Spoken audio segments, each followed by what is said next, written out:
30 years ago, the people of Scotland were given a chance to decide their future. But was this one of the most cynical exercises of recent times?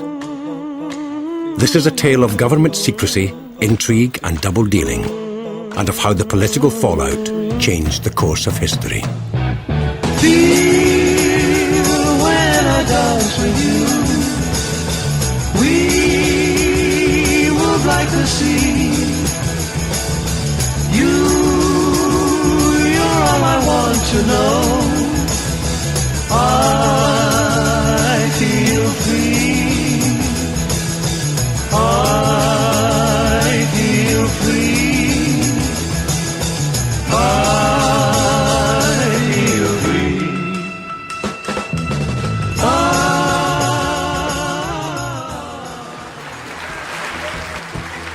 At this year's annual conference, the First Minister outlined his views on the country's destiny.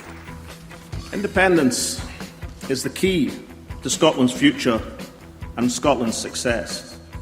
With the banking crisis and the economy in severe recession, the SNP has a manifesto commitment to a referendum on independence. A yes vote, they argue, will solve the nation's problems. Because it's for the people. Many who've waited a lifetime, for those with a lifetime ahead of them. Each and every one has a stake in that future that only independence can bring. I don't think he has the authority to call for this. In any case, he's not going to get it because none of the other parties will support it. And at the present time, we've got a lot of economic problems. We've got an escalating unemployment. And these are the things that we ought to be dealing with rather than getting involved in a referendum. 30 years ago, there was another referendum. Then, as now, the political arguments were over the future of the Scottish economy. We suffer very much in the British Isles from this over-centralisation, which at long last is now beginning to be seen to choke the whole body politic of the United Kingdom. 3 decades on, what are the lessons that Scotland can learn from its history?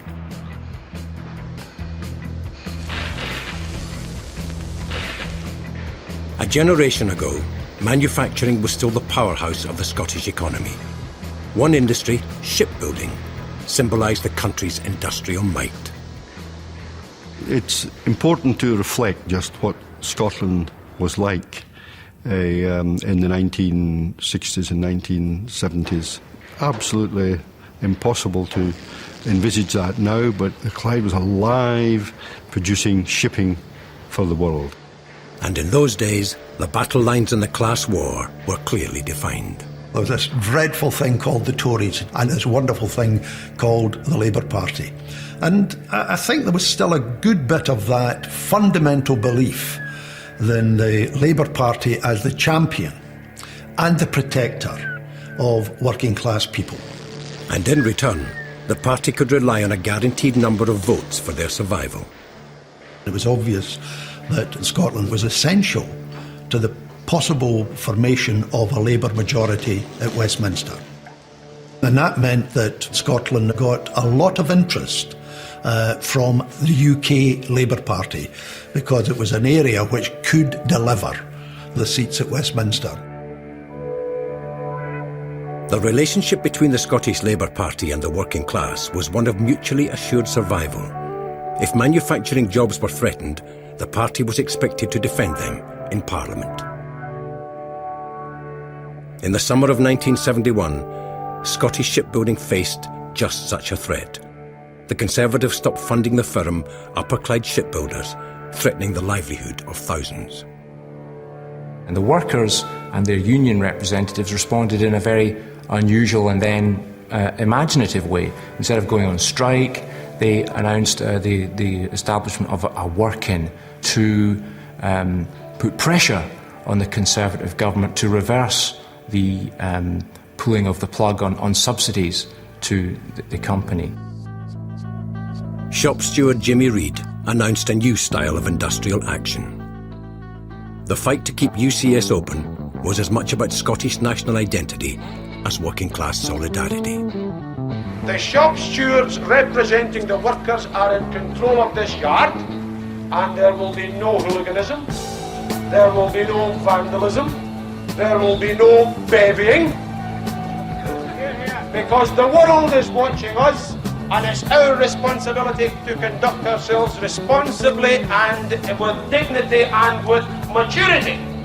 This is an extract from my published diaries for Wednesday the 18th of August 1971. And this is at the time of the Upper Clyde shipbuilders. And in the morning at 8 I was at the yards at Clydebank, and I had a talk with Jimmy Reed. And then afterwards, after lunch, I went out and joined an enormous demonstration. The numbers of people involved varied in estimate from 50,000 in The Guardian to over 70,000 in The Times. There were probably 70 to 75,000 people there. And we linked arms and marched right to Glasgow Green.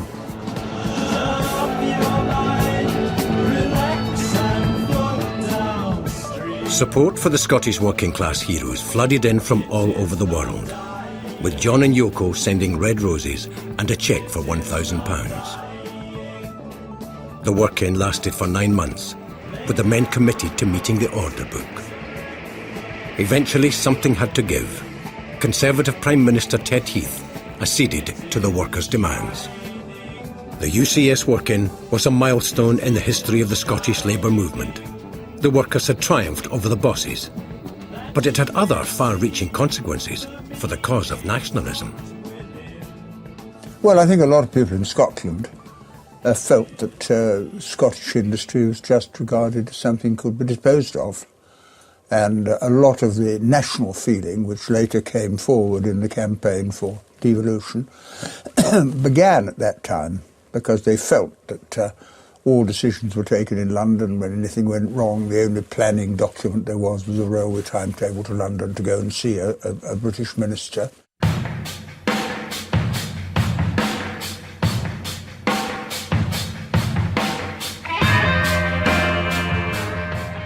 The remoteness of London from the day-to-day running of the Scottish economy was to play a major part in the arguments about self-rule throughout the 1970s. It was an issue central to the growing support for the Scottish National Party. The popularity of their call for devolution, or even full independence, put the fear of God into large elements of the Labour Party. Don't forget that many Labour governments were elected on the strength of Scottish Labour MPs. Take them away, then England's natural conservatism would effectively keep Labour out of power. An earlier indication that Labour might have a fight on its hands occurred in 1967, with the arrival of a new and charismatic force in Scottish politics. Winnie Ewing made the difference between night and day. She was ambitious for Scotland.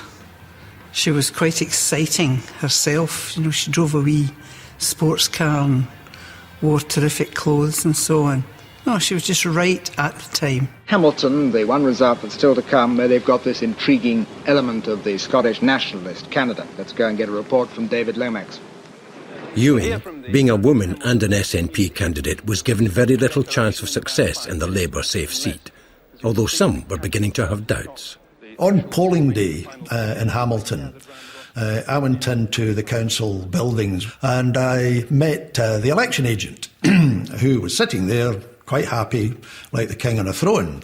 And I had been knocking a few doors and I was getting worried. And I'd said to him, it's a bit worrying. He said, we weigh the votes here. All the candidates look very, very serious. Even the Labour candidate, who dismissed the Scottish nationalists not so long ago as a joke. We'll know the final result in a few minutes and we'll be bringing it to you as soon as we can. Winifred Margaret Ewing, Scottish nationalist. 18,397. So the Scottish nationalists have taken Hamilton. And I declare Winifred Margaret Ewing has been duly elected to serve in Parliament as the member for the Hamilton constituency. With me in Hamilton I have the victorious candidate, the new MP, Mrs. Winifred Ewing. Congratulations, Mrs. Ewing. Why do you think you won? I won because Scots people want to run their own affairs. They always have done. They wouldn't give the support to the Scottish National Party because they didn't think it had a chance of success. At the time, it provided the SNP with only a single seat in Parliament, but it was of enormous symbolic value.